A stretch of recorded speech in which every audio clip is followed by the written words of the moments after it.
오늘은 그 한나라 때 유방을 도와서 한나라 400년의 기틀을 세운 장량이라는 사람을 소개하겠습니다. 제갈량과 비견되는 그런 유능한 사람인데 과연 무엇을 어떻게 해서 유방을 도왔는가, 또 장량의 그 지략이나 처세술은 어떤 것이 있는가 한번 살펴보도록 하겠습니다. 사방에서 봉기가 일어났을 때 항우도 또 유방도 함께 함양을 향해서 진군을 합니다. 초해왕이 교지를 내렸는데 그 교지에 보면은 먼저 함양에 도착해서 함양을 함락하면 관중의 왕으로 봉하겠다, 이런 교지가 있었습니다. 그 봉기한 군대들이 각기 함양을 향해서 진격을 하는데 항우도 가고 유방도 가게 됩니다. 그런데 유방이 운이 좋아서 함양에 도착했습니다. 함양을 함락시켰어요. 항우가 미처 도착하기 전에 유방이 궁에 들어갑니다. 들어가서 보니까 금은보화가 너무 많아요. 또 이쁜 궁녀들도 많아요. 유방과 유방의 수하 장수들이 눈이 휘둥그레져서 이걸 어떻게 하면 좋겠느냐. 원래 군인들이 점령을 하면 점령지는 그 전리품이라 그래가지고 목숨을 걸고 싸운 그 장수나 수하 그 병졸들한테 나눠줍니다. 그런데 유방도 그런 생각을 가지고 있었겠죠. 이때 장량이 나타나서 얘기를 합니다. 불가합니다. 왜냐하면 이거를 우리가 목표로 해서 함양을 점령한 게 아니고 도탄에 빠진 백성들을 구하기 위해서 여기에 온 것입니다. 이 재물을 우리가 탐하면 이게 소탐대실입니다. 이러면서 극구 만류를 합니다. 유방이 들어보니까 그 말이 맞거든요. 장량이 또 얘기를 합니다. 지금 여기 가장 중요한 것은 보물을 어떻게 하냐 이런 것이 아니고 지금 민심이 굉장히 어지럽습니다. 백성들의 민심을 얻는 게 중요합니다. 그래서 유방이 약법 3장이라는 것을 발표를 했어요. 그 약법 3장에 뭐가 되어 있느냐면 살인자는 사형에 처한다. 남을 다치게 한다든지 남을 상하게 한 자는 상응한 벌을 받는다. 또 도둑질한 자는 거기에 따르는 벌을 받는다. 그리고 진나라가 공포해서 시행하던 그 모든 법률은 폐지한다 그랬어요. 함양 백성들이 난리가 났어요. 야, 이런 사람이 어딨냐. 그래가지고 치안이 완벽하게 되고 또 점령군이 그 민폐를 끼치지 않았어요. 약탈한다든지 군인들이 횡포를 부린다든지 이런 게 전혀 없었단 말이죠. 그렇게 했단 말이에요. 이걸 누가 했느냐. 장량이라는 사람의 머리에서 나온 거다. 장량이 유방에게 얘기를 해서 한 것이다. 이제 이렇게 봅니다. 이것이 가장 첫 번째고요. 두 번째는 또 홍문년이에요. 홍문년이라고 그래갖고 지금도 홍문이라는 데가 있지 않습니까? 근데 그 홍문에서 잔치를 한 걸로 되어 있지만은 사실은 유방이 항우한테 보고를 한 것입니다. 나이가 뭐 15살이나 어린 항우한테 보고하러 갔다. 그때 당시에 명분이라든지 위치라든지 또는 그 군세라든지 이런 면에서 유방은 항우에 비교가 안 됐어요. 비록 먼저 함양을 점령했어도 가서 보고를 할 수밖에 없어요. 날을 정해서 홍문에 가는데 유방이 장량하고 번쾌하고 한 100여 명의 군사를 데리고 갑니다. 사실 유방으로서는 갔다가 어떤 일이 벌어질지도 모르고 걱정을 많이 했겠죠.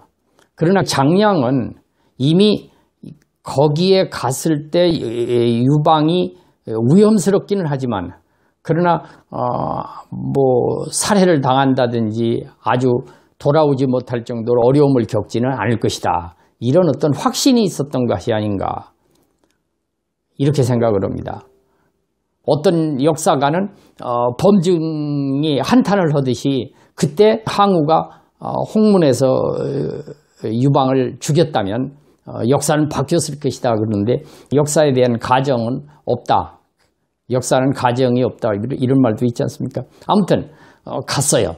가서 이제 보고를 하고 술상을 내왔단 말이죠. 그래서 술을 이렇게 마시는데 이때에 항우는 자기 그 수하 어떤 장수라고 생각했지 그 유방이 무슨 자기 적수다 이런 생각을 별로 하지 않았어요. 그뿐만 아니라 전투력으로도 그렇고 그래서 기분 좋게 술을 마시는데 범증이 생각이 달랐어요. 범증은 책사이기도 하지만은 이 사람이 볼 때 유방은 보통 사람이 아니에요. 항우가 가지고 있지 못한 걸 가지고 있다. 그래서 결국은 그때 홍문현에서 이 유방을 살해하는 계획을 세웁니다.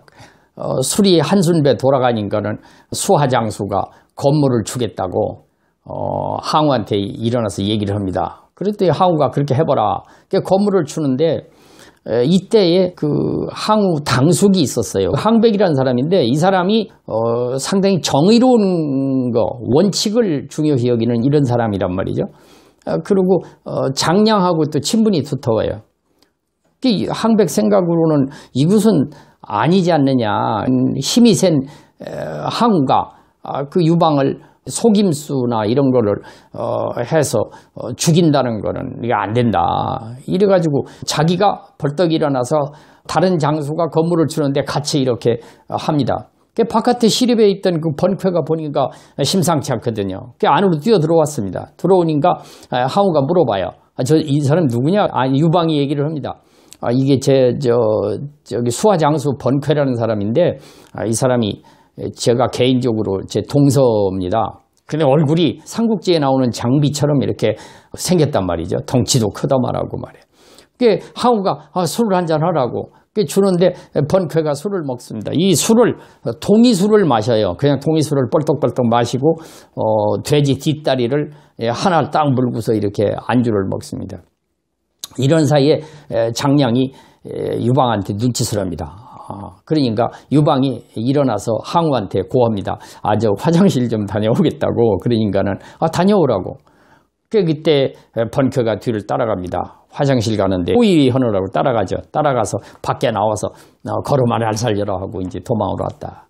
이것은 장량이 가기 전에 이미 홍문현에서의 어떤 것을 충분히 예측한 것이 아니다. 그 장량의 무리가 아니었다면 이거는 이 위기는 아마 유방이 벗어나기 어려웠을 것이다. 이렇게 얘기하는 학자들이 많습니다. 그 다음에 세 번째는 뭐냐면 한나라 때 가장 공을 세운 장수를 평한다면은 한신이라고 볼 수 있어요.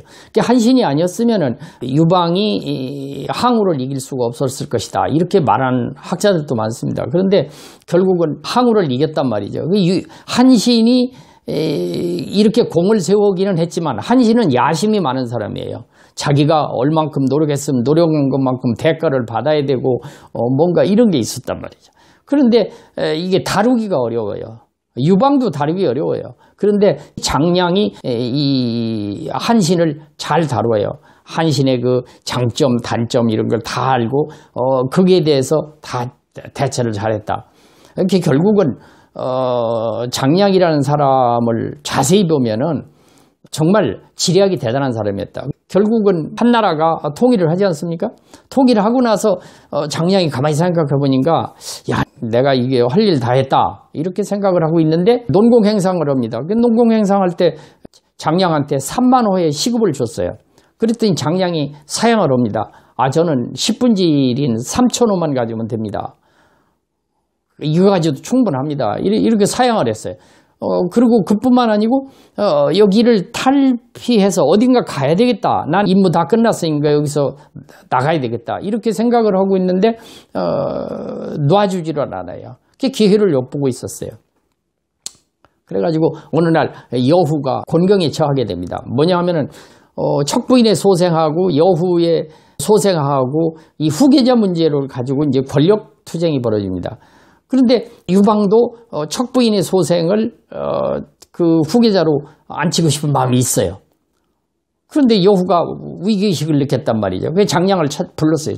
어떻게 하면 좋겠느냐? 그랬더니 장량이 꾀를 냅니다. 유방이 제일 어려워하는 분이 한 분이 있습니다. 이분한테 이야기를 하면 될 것입니다. 여후가 가서 얘기를 했어요. 그랬더니 이분이 얘기를 했어요. 유방한테. 그랬더니 유방이 더 이상 그 후계자 문제를 얘기하지 않고 나중에 죽게 됩니다. 결국은 장량은 그런 걸 기회로 해서 가솔들을 데리고 산으로 들어갑니다. 사기에 보면은 장량이 신선을 따라갔다 뭐 이렇게 돼 있어요. 그 사마천의 사기에 이렇게 나와 있어요. 그런데 실제는 장가계로 갔다. 그런 얘기가 있습니다. 오늘은 장량이라고 하는 사람이 지량만 있는 게 아니고 처세술도 대단했다. 이런 측면에서 오늘날 우리도 살면서 참고할 필요가 있다. 이런 생각이 들어서 장량의 지략과 처세술에 관해서 소개를 해드렸습니다.